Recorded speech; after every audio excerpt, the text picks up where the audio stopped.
Carlos Cat es presidente de Obras Sanitarias Sociedad de Estado. Carlos, buen día, ¿cómo va? ¿Qué tal? Buen día, José Luis. ¿Cómo estás? Bien, ¿el cierre del ENOSA hiere de muerte a Obras Sanitarias Sociedad de Estado? No, no. El cierre de Enosa, lo que sí implica, por lo menos en relación a obras sanitarias, es agregar mayor incertidumbre a la que ya teníamos respecto de dos obras que estaban desarrollándose con financiamiento de ese organismo. Mm, Ahora bien, las distintas administraciones pueden buscar el formato para rediseñar organismos dentro del Estado Nacional, y lo que nosotros esperamos que más allá del el rediseño, el cambio de nombre, la ubicación, de hecho, este, ni siquiera hoy hay Ministerio de ujú. Obras Públicas de de la Nación. Lo que esperamos es que no signifique que en nuestro país se abandona, que desde el Estado Nacional haya una política de fomento del tema del agua potable y el saneamiento para la Argentina, que lo necesita y mucho, no solo en Mar del Plata. Yo te diría Ujú. que hay lugares que necesitan mucho más que Mar del Plata, de que el Estado gestione, sobre todo por nuestra experiencia, digamos. Nosotros hicimos con el ENOSA el emisario submarino en la estación depuradora, de la primera etapa del acueducto este, una cantidad de obras, siempre hubo un vínculo fructífero entre obras sanitarias y el ENOSA, pero básicamente porque el financiamiento internacional ingresaba a través del ENOSA. Mm, Siempre el BID, la Caja Andina de Fomento o el Banco Mundial tenían en ese organismo el instrumento por el cual financiar con sus líneas específicas para agua y cloacas la infraestructura que los distintos lugares del país necesitan. claro. O sea, el ENOSA era el nexo, digamos, que habilitaba a que OCE pudiera tener acceso a ese tipo de créditos. Supongo que esto irá a un área distinta del gobierno nacional o quizás se vaya en un camino más sencillo burocráticamente, como por ejemplo ahora comunicó Sturzenegger, que es el tema de los medicamentos, ¿no? Que antes había que ir a un lado, al otro, y ahora resulta que las provincias pueden tomar decisiones per se. Sí, a ver, no tenemos más noticias formales que unas palabras dichas por el ministro Caputo Ujú. en el marco de una entrevista. Mm, Tampoco teníamos muchas precisiones antes por parte de las claro. autoridades de Lenosa.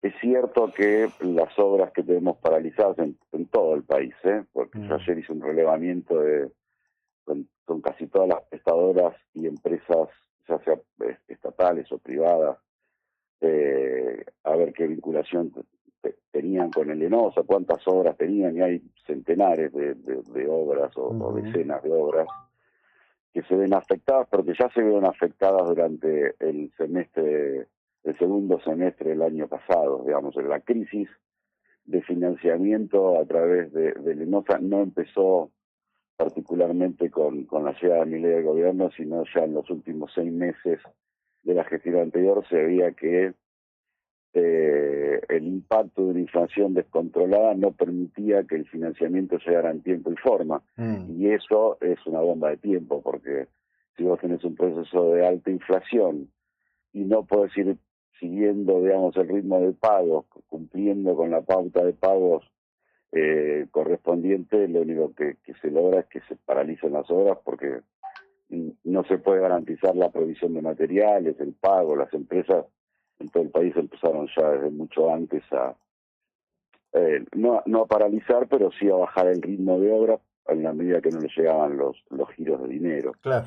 Eh, pero bueno, nosotros también lo que esperamos es que se entienda que los compromisos, los contratos que hay vigentes Mm, entre el Estado Nacional y los distintos, en el caso de nuestras obras sanitarias y muchos organismos parecidos en todo el país, deben ser respetados, porque nosotros a su vez tenemos contratos con empresas que estaban ejecutando esas obras, eh, y de algún modo no alcanza con decir que no hay plata. Hay que tener alguna respuesta un poco más sólida respecto de los contratos que están firmados. Hay obligaciones ujú, del Estado Nacional a través de NOSA con nosotros y de nosotros con contratistas. claro. Y de ahí en más con un montón expectativas de vecinos de que las obras pudieran llegar a brindarle servicio a agua y plata, que es el objetivo final de todo esto. Sí, supongo que se instrumentará algún tipo de proceso de transferencia o marco de... Lo que nos informaron a nosotros, la única vez que nos recibieron fue que lo que se estaba trabajando era transferirle a las provincias las obras que las provincias priorizaran como tal y que estuvieran dispuestas a financiar las propias provincias. No había, no hay, de hecho no hay, si vos mirás cómo es un poco el panorama de la articulación entre político e institucional en la actual gestión, el diálogo es con los gobernadores, digamos. Cualquier cosa que se esté discutiendo es que el gobierno nacional se junta con gobernadores. Y bueno, en nuestro caso el gobernador de la provincia de Buenos Aires tampoco se avino a la firma del Pacto de Mayo, que fue en julio, con lo cual ahí también hay como un cortocircuito que es difícil de imaginar que se destrabe por ahí.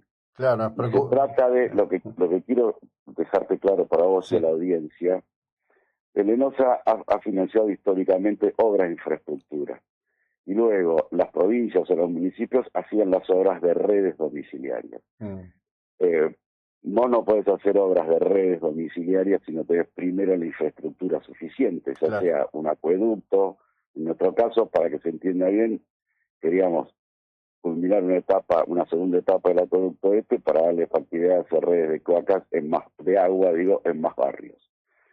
Sin el acueducto no hay redes, por lo tanto hay una especie de sofisma diciendo, bueno, que cada cual financie las obras porque todos financiábamos obras. De hecho, en el acueducto, Obras Sanitarias aportaba el 21%, el Estado Nacional el 79%.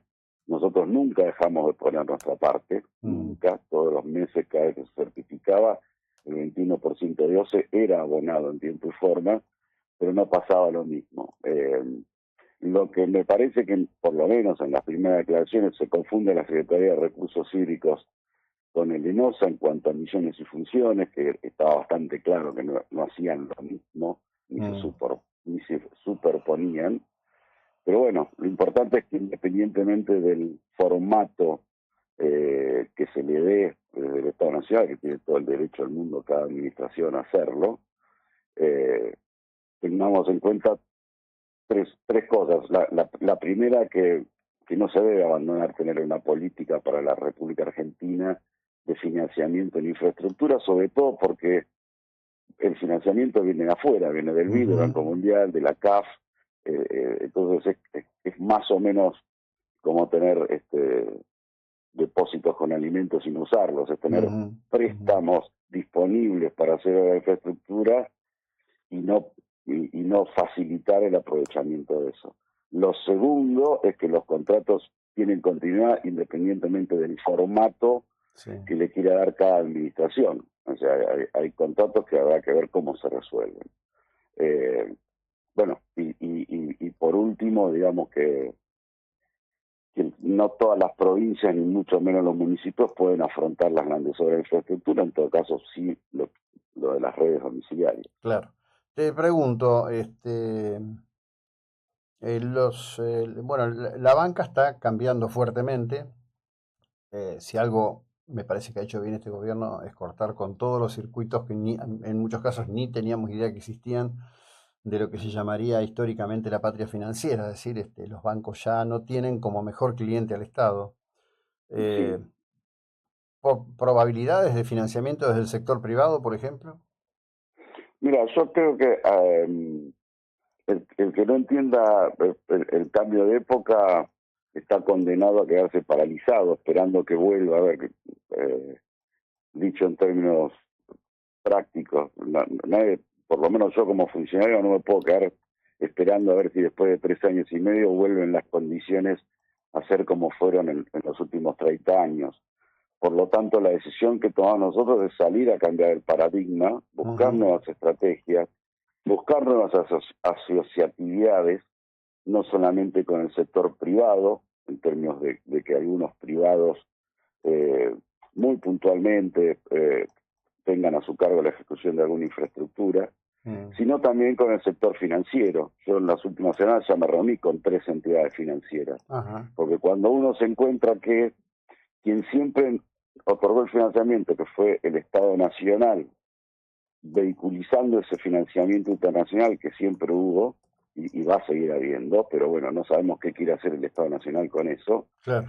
El otro sector que puede aportar financiamiento entendemos que es el sector financiero, y salimos a buscarlo, y salimos a entrevistarnos, y hay buena predisposición, digamos, de financiar, en algunos casos directamente a obras sanitarias como empresa estatal, o al sector de la construcción, para que nosotros podamos evaluar, ejecutar licitaciones y el oferente también proponga un financiamiento. Es decir, las empresas constructoras respaldadas por alguna entidad bancaria nos puedan hacer la oferta de ejecutar y de financiar la obra. Esto tenés que tener una empresa como Obras Sanitarias bastante, más o menos equilibrada, que por ahí no tiene los recursos para pagar todo junto una obra que se hace en un año, para ahí necesitamos 3 años de financiamiento para pagarla, para dar un ejemplo cualquiera. Claro. Y ese financiamiento lo podría aportar el sector financiero, o a través directo hacia nosotros, o a través del contratista que nos haga la obra y que nos financie la obra. Claro. Qué buena noticia esa, bueno, porque es parte del cambio de signo, ¿no? Sí, y las conversaciones son con entidades financieras, tanto privadas como públicas, las charlas que estamos teniendo. Ahora nos falta hacer una ronda de conversaciones con el sector de la construcción, que también le implica asumir un nuevo paradigma. Así como nosotros asumimos un nuevo paradigma, que es financiarnos desde otro lado, también la empresa constructora tendrá que entender que no es solamente, no alcanza el viejo modelo de presentarse una licitación, empezar la obra y esperar que el Estado le pague, sino que también tiene que triangularse en ese esquema de financiamiento. Claro. Bueno, eso es interesante, porque es no quedarse en el limbo, ¿no? Con todo lo que hay por hacer. Mira, la verdad que después de 8 meses de este cambio de gestión, no quiero hacer un relato en primera persona, pero un día de tanto pensar qué hacemos con esto, es casi una decisión personal también. Después de tantos años de estar al frente de las sanitarias, no era para, digamos, no me imaginaba quedarme sentado a ver esperando que todo cambie sin hacer algo. Este, y bueno, y empezamos, esto lo empezamos a trabajar hace ya tenemos 3 reuniones, 3, 4 semanas empezamos a pedir reuniones con entidades bancarias. También empezamos a juntarnos, lo digo en plural porque esto ya tiene una mirada más amplia, con la Secretaría de Planeamiento en Vial, en Sur, con todos los grandes emprendimientos que se están haciendo, barrios cerrados, parques Claro. industriales, etcétera, que necesitan, o que si tenemos la posibilidad de darles infraestructura de agua y cloaca, la tendrán que financiar ellos, y porque en el camino esa infraestructura que se hacen para sí mismos también queda en beneficio de futuros Claro. usuarios barriales, digamos, ¿no? Los barrios en el camino. Así que no hay ninguna estrategia que no vayamos a tratar de indagar a ver si puede ser útil para estos tiempos. Lo que no quita que sigamos insistiendo que el Estado Nacional tiene contratos con nosotros, y yo creo que por lo menos debería informar fehacientemente si lo va a sostener o no. Tampoco veo muy responsable esta situación de ni siquiera poner por escrito: señores, este convenio de financiamiento no se va a poder cumplir, hagan lo que puedan, porque nosotros tampoco podemos cerrar un expediente. Yo escucho, digamos, algunas opiniones como el antro de corrupción, y la verdad que tenemos muchos años tratando de trabajar lo más transparente posible. Bueno, una de las cuestiones es que cuando hay un contrato, si una de las partes no las puede cumplir, que lo ponga por escrito y que se haga responsable de ponerlo por escrito, y que Sí, no claro, juguemos a las escondidas como viene pasando en todos estos meses. claro. Tan poco responsable como nos pasó antes. Entonces, sí, firmamos el convenio, sí, nosotros financiamos, y después cuando había que mandar la plata para cada certificado tampoco la mandaban. Con lo cual, hay una necesidad de que las cosas se hagan mucho más seriamente de lo No, que claro. pasó en todo este último tiempo. No, no, sin duda, sin duda. Hay que establecer un marco y una variable que sea entendible, pública y asequible para todos. Un segundo más con esto, porque lo mencionaste, yo sé que ocurre y es importante. Todo este tipo de obras nuevas que se están habilitando, las que trajeron tanta polémica sobre la costa o barrio cerrado o nuevo parque industrial. En todos los casos, el inversor tiene que hacerse cargo de la ampliación de la infraestructura que tiene que ver en principio con agua y cloaca en lo que corresponde a ustedes. EDEA exige lo mismo. De hecho, tengo una gente amiga mía que está terminando un edificio y tuvieron que hacer una subestación completa para que pudieran tener A, a energía. ver, sí, para que quede claro, hay lugares donde nosotros podemos dar servicio en la medida que el emprendedor haga algún tipo de infraestructura. Hay otros lugares, como el Corredor Sur, para ser claro, Mm, donde nosotros no podemos dar servicio. No hay un modo, hagan tal obra, o por lo menos no en el corto plazo, y esos barrios cerrados se autoabastecen, digamos, hacen sus propias perforaciones, su red interna, y son autoabastecidas. Pero hay, sobre todo en la autovía 2, el corredor de la autovía 2, el del 88, donde se viene el segundo parque industrial, más dos parques logísticos, donde sí podemos dar servicio de tanto de agua como de cloaca, que por supuesto el emprendimiento privado tiene que hacer la infraestructura para poder acceder a ese servicio, tiene la obligación de hacerlo, y en algunos casos, por suerte, digamos también, sobre todo lo que estamos viendo en la autovía 2, eh, que del otro lado de la autovía hay muchos barrios mm, consolidados de hace muchos años, es infraestructura, si se hiciera, por ejemplo, un colector cloacal, además de dar servicio a los barrios, a los 3 barrios privados que se están haciendo ahí, y nos deja disponible la infraestructura para después poder hacer redes domiciliarias a los barrios de la vereda enfrente de la autovía.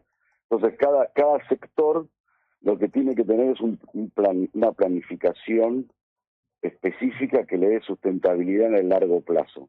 Eh, Nosotros lo que insistimos, lo que sostenemos es que las decisiones del presente, donde todo parece bueno, porque hay bien inversión, porque vienen parques industriales o parques logísticos, tienen que ser sustentables en el largo plazo. No ujú. podemos mirar con la lupa del hoy y decir que todo va a estar bien cuando sabemos que en el mediano y largo plazo, por factores además algunos inmanejables como el cambio climático, Ujú. este presente que hoy tenemos puede sufrir modificaciones y nosotros tenemos la obligación, primero, de mirar con el gran angular. No podemos mirar cada trámite como un trámite en sí mismo, que sí Mm, lo hacen. Los inversores tienen todo el derecho del mundo a pelear por su trámite. Nosotros, que somos el Estado municipal, tenemos que poner eso en una perspectiva más amplia, planificar cada sector, tanto en la Ruta 2 como en la Ruta 88. Nosotros tenemos un área de explotación del acuífero, por lo tanto, eh, tenemos que ser muy cuidadosos con habilitar cualquier explotación individual o particular sin que esté controlada. claro. Eh, en particular, en la Autovía 2 tenemos aquel viejo proceso que todavía está vigente, que es la intrusión salina, es decir, si nosotros Mm, sobreexplotamos en esa zona del acuífero, se nos viene el agua salada de mar claro. y nos arruina el acuífero. Entonces, hay, hay mucho para prestar atención, nosotros lo estamos haciendo, y en particular la respuesta a todo eso es que el privado haga las obras de infraestructura para quedar conectado a la red pública, que es Obras Sanitarias la que administra tanto el acuífero como el efluente cloacal que llegue al mejor punto donde tiene que llegar, que es la estación depuradora del Belisario. Bien. Te cierro con esto. Rosa pregunta desde el barrio Autódromo, ¿cuándo habilitarán las cloacas que faltan? El barrio autódromo acaba de transferirnos la provincia 3 sectores de cloaca de ampliación que se hicieron y ya están habilitadas. Solamente tiene que pedir la conexión. Si es que tiene la red de cloaca terminal, que se acaban de terminar. Bien. Se completó toda la ampliación del barrio autódromo. Lo que yo ignoro es, hay un proceso de expansión, Ujú. de crecimiento de barrios en la periferia. Cuando vos visitas la obra, crees que le das al 100% y en el transcurso de la obra hay ocupación y ampliación de viviendas que Sí, claro. se van generando. Otro proceso que yo miro muy críticamente, que no es culpa, no, es culpa de la falta de planificación, digamos, ¿no? Ujú. Pero la expansión de la mancha urbana, que Sí, genera claro. una demanda cada vez más alejada, dispersa y onerosa, debería tener una contrapartida de planificación y de gestión un poco más razonable del Estado. Todo esto se profundiza en épocas de fuertes crisis económicas, donde el acceso a la vivienda, el acceso a la tierra es cada vez más difícil para mucha gente, Mm. eh, y lo único que conseguimos es tener una mancha que se sigue extendiendo en las peores condiciones, digamos, ¿no? Sí, Porque no es claro. que se extienden en formato barrio cerrado, Mm. se extienden en periferias empobrecidas, Claro. que no es lo mismo. No, no, claro, obviamente, obviamente. Bueno, Carlos, gracias, muy, muy amable, ¿eh? Buena jornada. No, por favor, un abrazo, hasta luego. Bueno, Carlos Cat, presidente de OCE, fuertes definiciones.